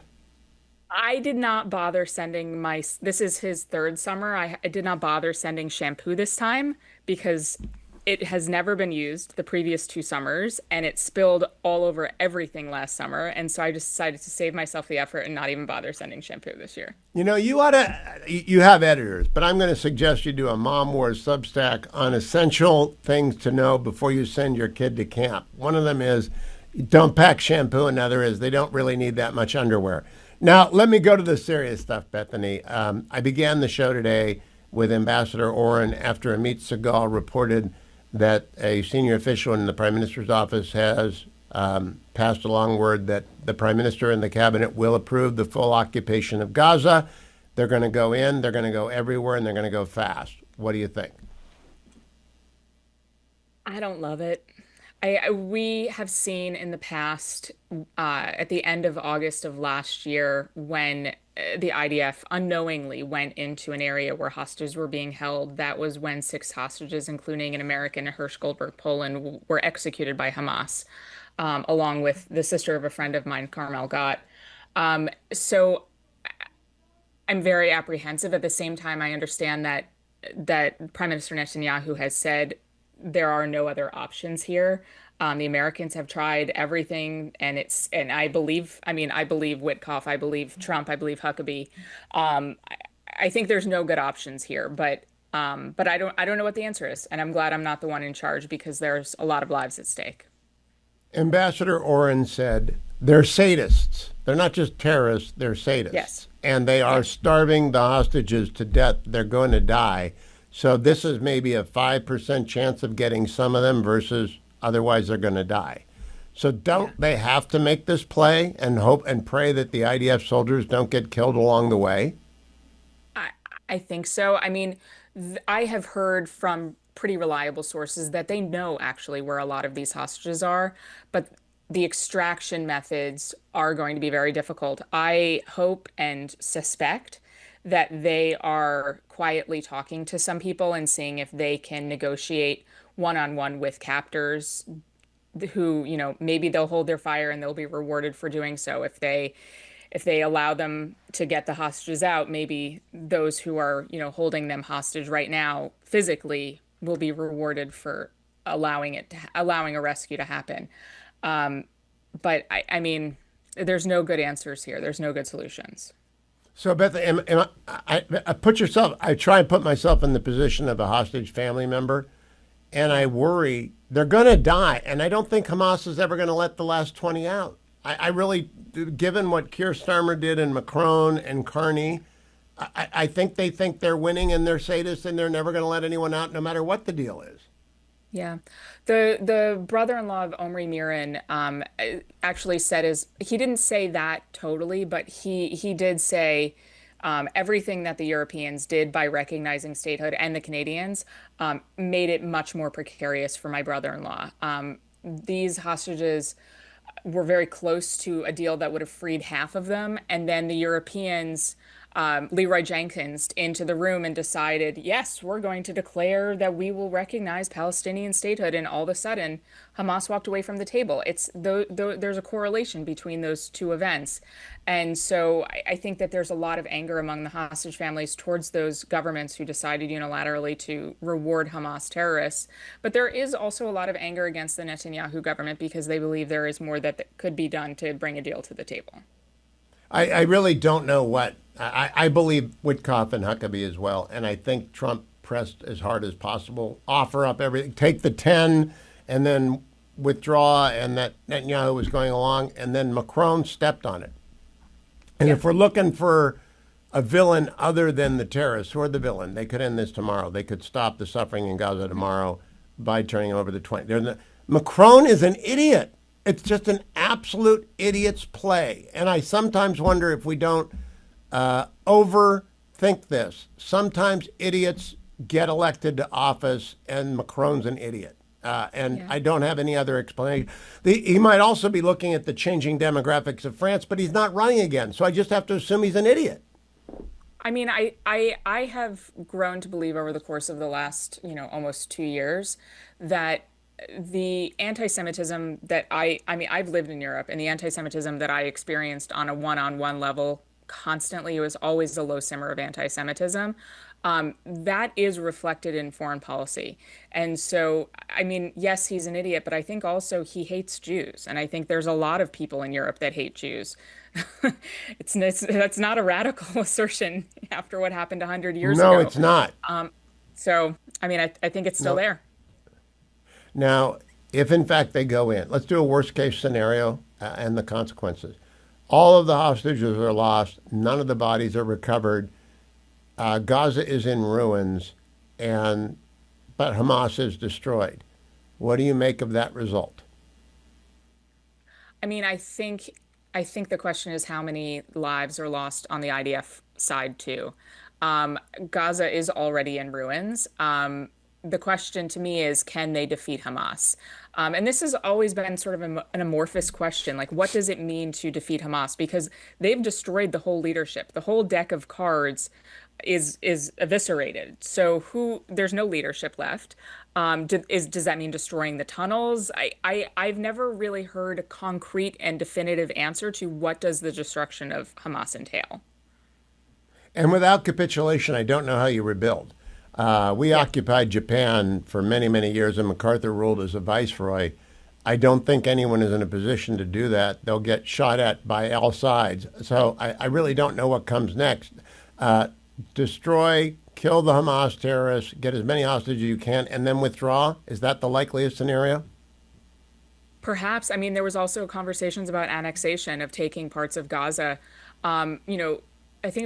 I think today actually it's the 10th of Av on the Jewish calendar, and this is actually the anniversary, I think from 2005, of when they disengaged from Gaza. They pulled settlers out of Gaza. I don't think that Israel is keen to have that happen again, to have more settlements in Gaza. So, I mean, I don't know what the answer is here. I think a giant no man's land is coming. Yes. Yes. Miles long at the northern tip of Gaza, and from the Israeli border to the sea, nothing moves and nothing is built, but we will see. Bethany Mandel, glad you got letters from camp, and I hope you go and enjoy Sunday Visitor Day. We'll hear about it next week. Follow her at themomwars.substack.com. Joined now by Dr. Larry Arnn, president of Hillsdale College. We're going to be spending many, many months on a series of books that Winston Churchill wrote a long time ago, which matter quite a lot. And I wanted to get Dr. Oren in, not during a Hillsdale dialogue, but just to be able to talk with us about Winston Churchill's World War II memoirs. Dr. Oren, good to see you. What should people know before they join us on this journey through the World War II memoirs? Well, it's Churchill's widest selling book, and it's about the most famous thing he did. He writes it, of course, he was 70 when the war was over. So he writes it in his age. He lived to 90. He is the first person to be paid $1 million for the serialization rights to a book, any book. And he was paid that by Henry Luce in Time magazine. And it's one of the reasons why Churchill became very prosperous after the Second World War. He writes it, beginning in 1945. I think he wrote it until 1949. There's a big hassle because can he use the documents? Because the prime minister's papers, like the president's papers, belong to the country, and the socialists have beat him in 1945. And so there's some wrangle about whether he can use them or not. And they decide in the Labor cabinet, first of all, they're very hostile politically, but many of their leaders have been in Churchill's government, and many of them were very decent people. And they also see an advantage if Churchill writes the story of the war to bind America and Britain together. And so he gets broad powers to use things that are in the government papers. Well, there are many people in that cabinet, which I imagine will meet in these books, like Bevan and Attlee. Not so sure about Cripps, but there'll be some people in these memoirs who are not Tories. They're Labor, and they will play significant roles in running the country. He built a coalition government. Ernest Bevan, very left, union organizer. Churchill personally got him into politics. And he rose in the Labor ranks, and he was foreign minister in that Labor government from 45 to 51. He was a production minister and in the wartime government. And Churchill knew him to be an anti-communist and a patriot, and he sponsored him, Winston Churchill, from outside the Labor Party. And he always had confidence. He fought with him, cats and dogs, about many things in the House of Commons, but he always had confidence, especially when the Soviet Union had become the dominating problem in the world, that Ernest Bevin would take care of Britain. And he was vindicated in that.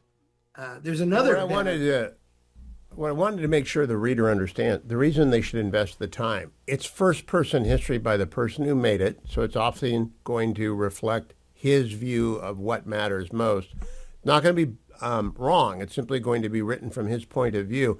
Has it stood up well, Larry Arndt? Oh, yeah. Well, it's it's a very important book, and Churchill is by now a very important man. And that means that there are some things that he cannot say, and we can talk about what those are. He's a world statesman of great importance. And in 1946, so he's writing the book at this time. In 1946, he's called upon by Truman to give what became the Iron Curtain speech, right? Announcement of the beginning of the Cold War. And so you have to remember that you're reading the man who was there. He's an extremely talented writer. It's very good reading, this book. He knows everything firsthand, and he has to be careful. Like, he can't. What does he say about the Soviet Union? That's a very interesting part of it, right? Because he's the one who gave the speech that announced the Cold War, and March of 1946. And so that's while he's writing this book. And I'm told that you went to Chartwell after the last cruise that I was honored to be on. I did not go to Chartwell with you. Did the writing of the book occur primarily at Chartwell, or did he keep offices in London where he organized his material? Mostly at Chartwell. Yeah, he had a house in London. Churchill, when Churchill went somewhere, even in the 30s, before he became the greatest man in the world, he had people. He always had several secretaries. He had people. I got people too. On Friday, I begin a deep dive with Dr. Larry Arndt on the Hillsdale Dialogues into Winston Churchill's World War II series. We did a little introductory bit. Here is part 2 of that. He had a young man or two. And so, like, if he got on a cruise ship, he would have 15 big boxes full of papers and books. And he'd write on the cruise ship. Well, that means that when he goes back and forth from London to Kent, to Westerham in Kent, where Chartwell was, he'd be hauling a lot of stuff with him. But the best place to write, and his favorite place to be, was always Chartwell. Now, is there a room, I'll finish with this, and then we'll remind people, go and get the volumes. They're so widely available. Henry Luce made his money back, I'm sure, on the serialization, but whoever owned the copyright on this thing, it's sold and continues to sell. A lot of primary documents in there. Is there a particular, it's always the same book, but is there anything that you use? Do you use the original first edition, or I'm getting a paperback edition so I can mark it up? No, it doesn't matter. I've never been. Professor Jaffa, my teacher, said to me once something I've always remembered: there are people who can afford to own books, and there are people who can afford to read books. And so I've never been a big book collector, and I am faulted by colleagues of mine today about that. We own a bunch of Churchill documents and have some more coming, and we have all of Martin Gilbert's archive and all of his library, and I own some first edition of Churchill's books. But I should really own them all, and I don't. But I have all the books, right? Because I care more about what they say, and it's the Philistine in me. So and they tend last to be, question.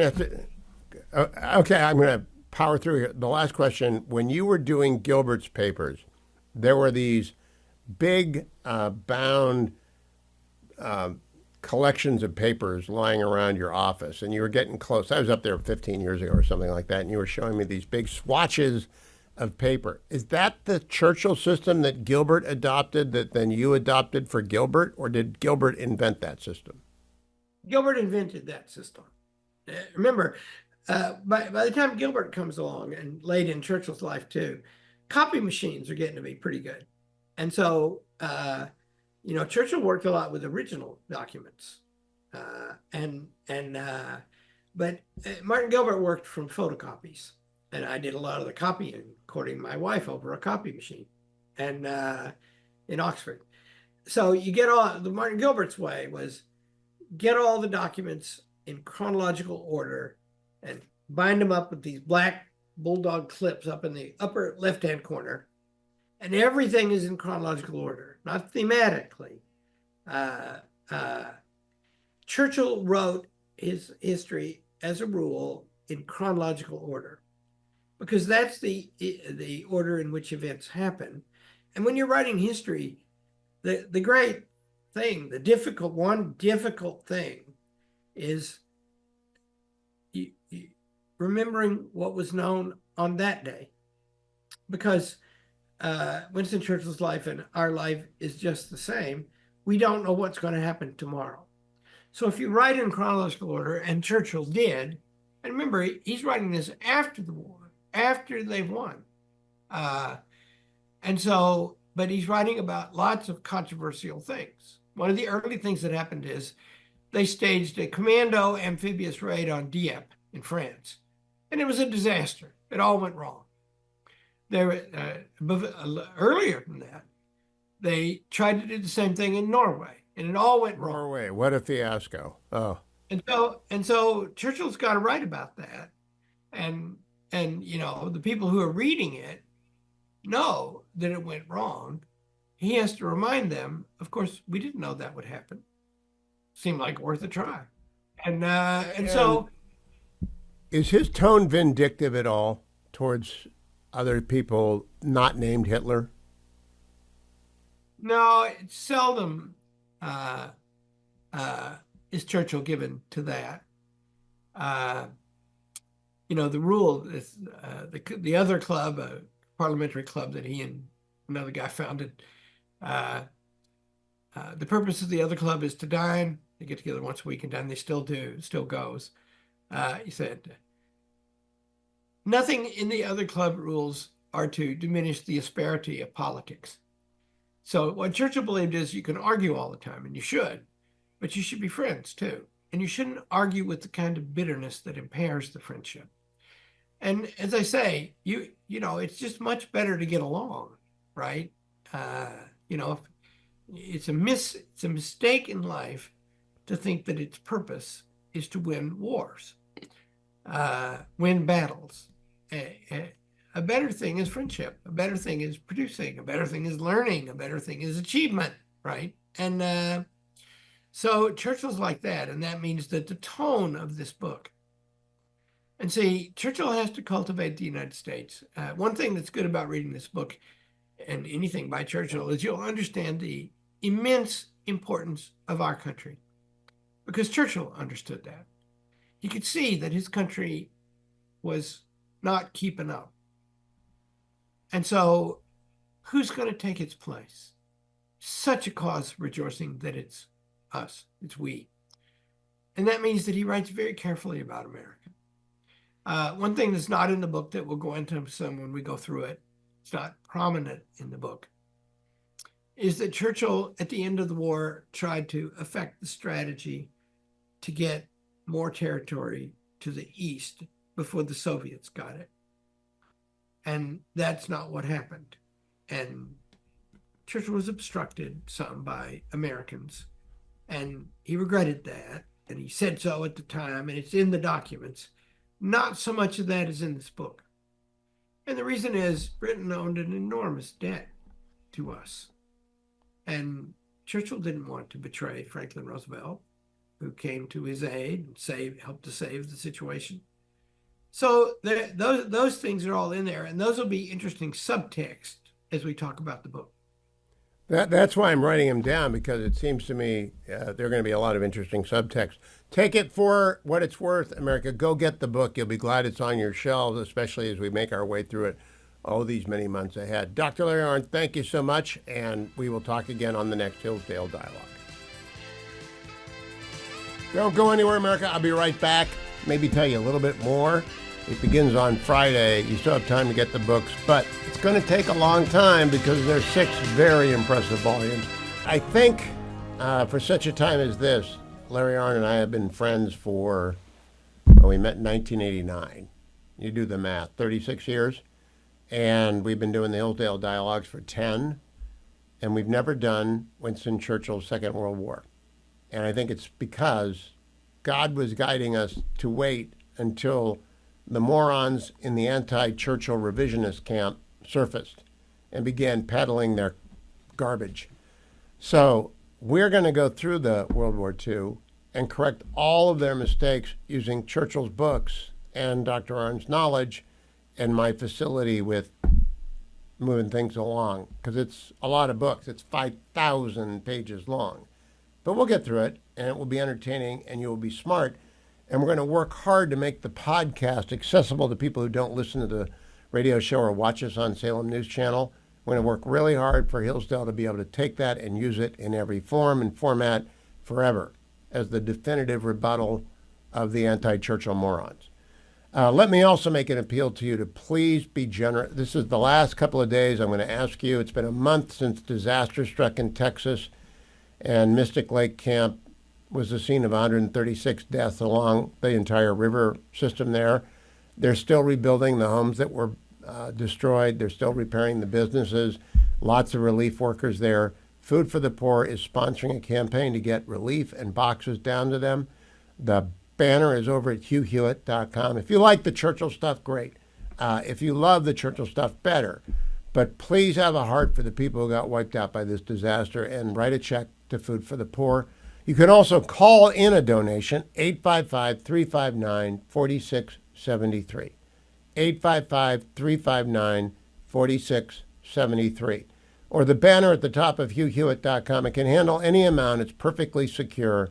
Food for the Poor knows what they're doing. You can also call the old-fashioned way, 855-359-4673.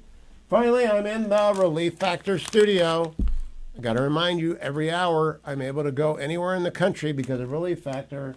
I'm able to set up a studio in a moment's notice and broadcast from wherever I am, and I move around a lot because the Beltway is not healthy to be in. You don't get a good perspective on politics. You don't get a good perspective on America. You don't get a good perspective on the world. So I move around a lot, and Relief Factor makes it possible. Also makes it possible for me to move around a lot, literally, like 5Ks, 10Ks, lifting 3-year-olds like I was doing reps with 10-pound weights. Only they don't weigh 10 pounds, they weigh 40 pounds. Well, one weighs 40 and one weighs 20, but they're both wiggly. And I've got the other 5 as well. So I'm here to tell you, Relief Factor is great for grandparents and parents alike, or for gym rats.